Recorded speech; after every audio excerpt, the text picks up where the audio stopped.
ଦେଖନ୍ତୁ ଗତକାଲି 18/3/2026 ତାରିଖରେ ଶୈଲଂ ଗାଁର ବସନ୍ତ କୁମାର ମହାନ୍ତି ସେ ଆସି ଥାନାରେ ଗୋଟେ ରିପୋର୍ଟ କଲେ ଯେ ସେ ତାଙ୍କର ପାସନ ମୋଟରସାଇକେଲଟିକୁ ଫିଟନେସ୍ ୱାର୍ଲ୍ଡ ଜିମ୍ ପାଖରେ ରଖି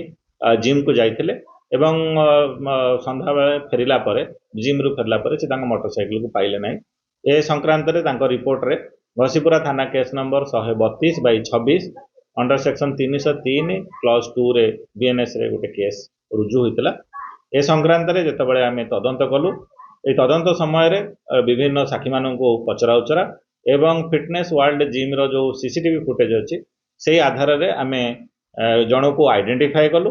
एवं से आइडेंटिफिकेशन तार गंजी मध्यम होता से गोटे टिपिकल टी सार्ट पिंधला एवं से टी सार्ट रो ये आम अभियुक्त पाखे पहुंची पारिथिलु एवं अभियुक्त निकटरू पचरा उचरा पर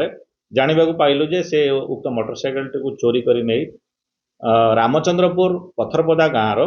जन एक पापुन बोली जने पिला ताको से बिक्री कर देइचंती। एणु पापुन पेरेई को आमे मध्य डिटेन रखीचु ता निकटरू चोरी जाइथिबा मोटरसाइकेल टी को जबती करिचु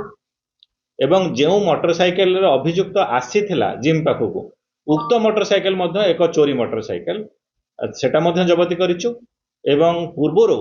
से माने दे गाँव रे जेतेबेले कुशलेश्वर ये होतला पूजा होतला